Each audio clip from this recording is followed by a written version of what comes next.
guys, I'm back again and I'm here to do my June wrap up. Okay, my June reading was good and I attribute that to book club reading and also podcast. So I read, let's see, on my list I have 1, 2, 3, 4. I read 6 books, which is, yeah, I think that's like a normal month for me is 6. And yeah, I feel like it was not bad. It was not bad. It had some interesting reads on it. So let's get started so you can see what I read. We're going to start with the first book, which is not a book, it's a play, A Raisin in the Sun by Lorraine Hansberry. Okay, now this book I thoroughly enjoyed. Now I had not seen the film of this with Sidney Poitier. I really want to see that one. And I had not read this one in school. And that's really weird because I was like, how did I get out of college with a literary diploma and I didn't get to read A Raisin in the Sun? Like, what is up with that? Anyway, it got done and I absolutely loved this play. Now, what I did was I was reading this play specifically for my podcast that I have with Christy, Brown Girls Booking.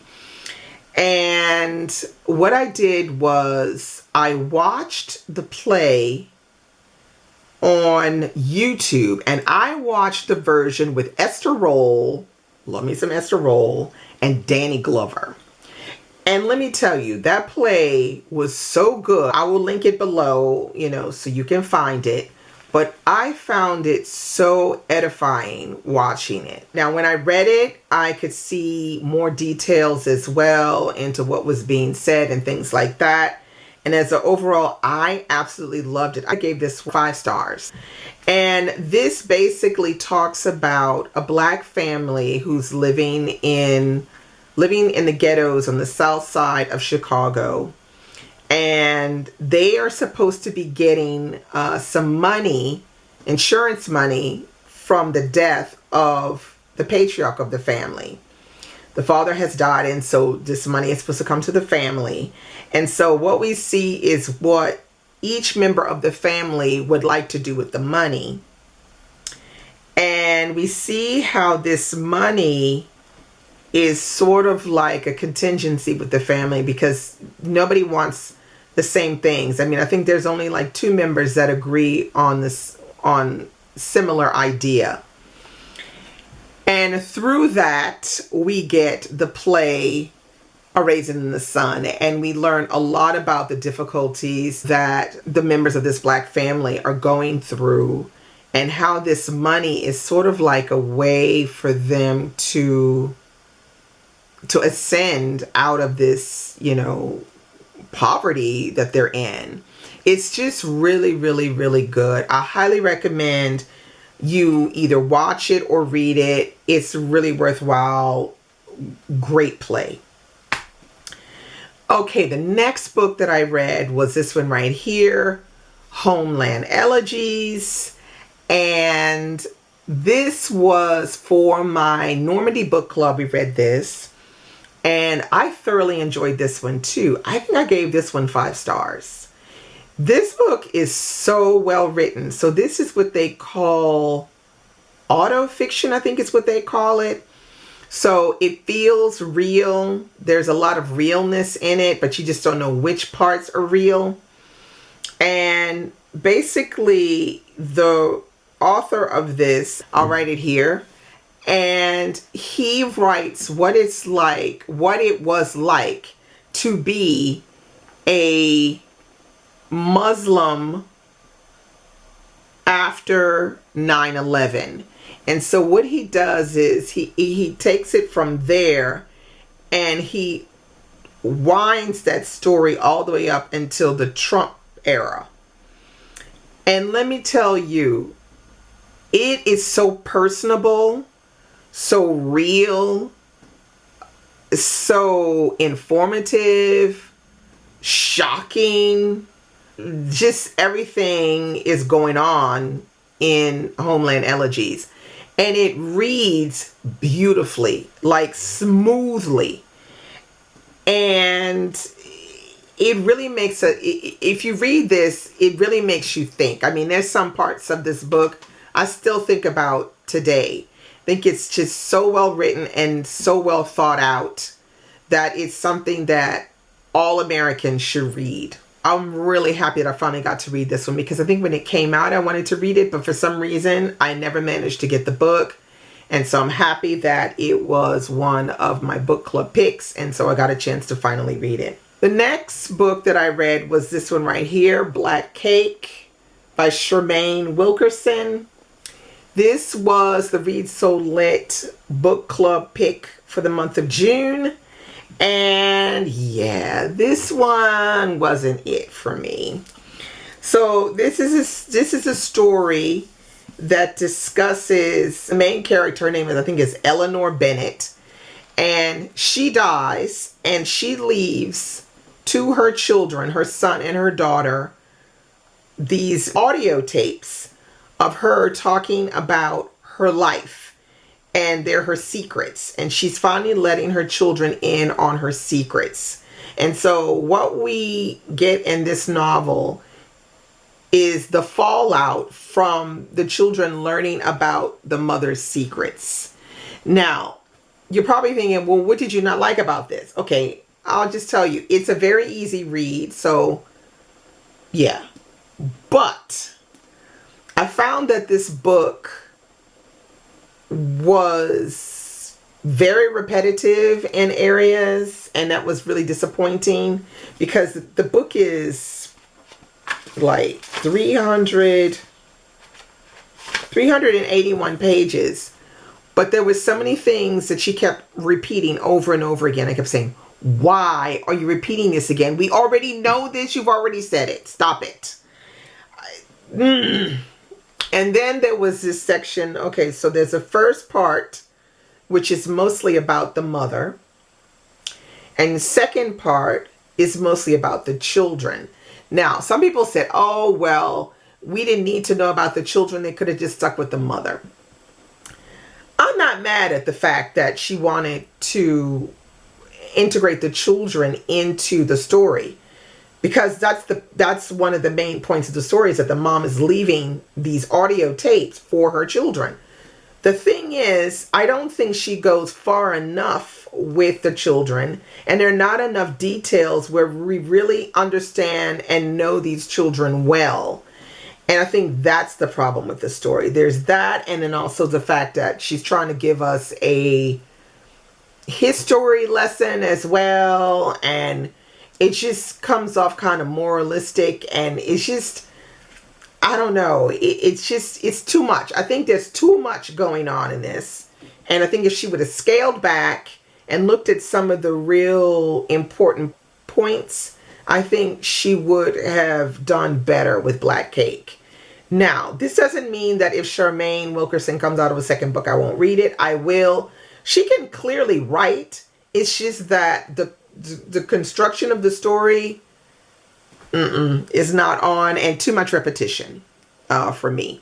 So I think I gave this a 2-star. It was a no ma'am for me. The next book I read was Son Excellence Eugène Rougon, which is from Émile Zola, and this is the one that I talked about in my Zola video, which talks about Eugène Rougon. So Eugène Rougon is in the beginning of the book, he is stepping down from his position, and it becomes like a big thing. So when he steps down, all of his friends systematically come into his office and demand to know why he's stepping down, because if he steps down, they no longer have someone in politics, in office, who can fight for what they want when they want it.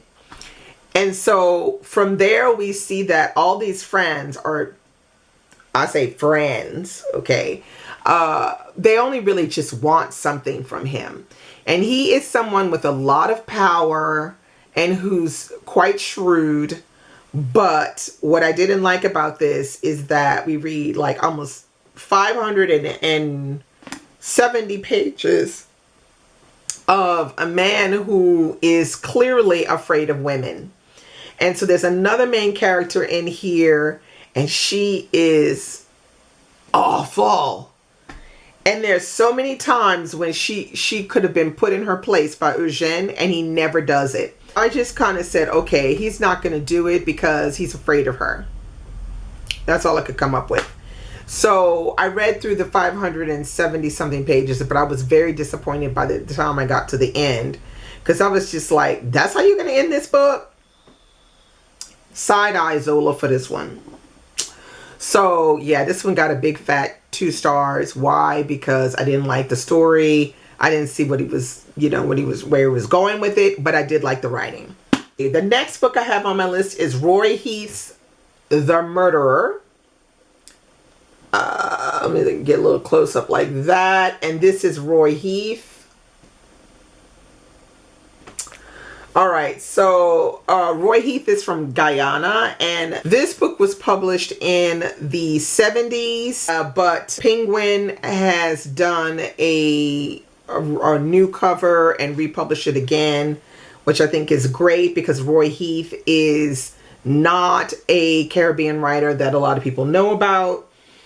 And I read this one with Christy. We read it and we talked about it together over on Instagram for Caribbean month in June, and we both liked it. It has some very interesting aspects to the storytelling. So what we have is the main character whose name is Galton Flood, is a boy who grows up literally cloistered inside his home by his mother.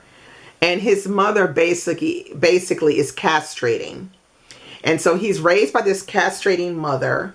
And as a result of that, he does not know how to behave with women. Like, he doesn't understand them and he doesn't trust them, period. And so what we see here is what happens when he grows up, his mother dies, and he decides to go off and live his life in other places.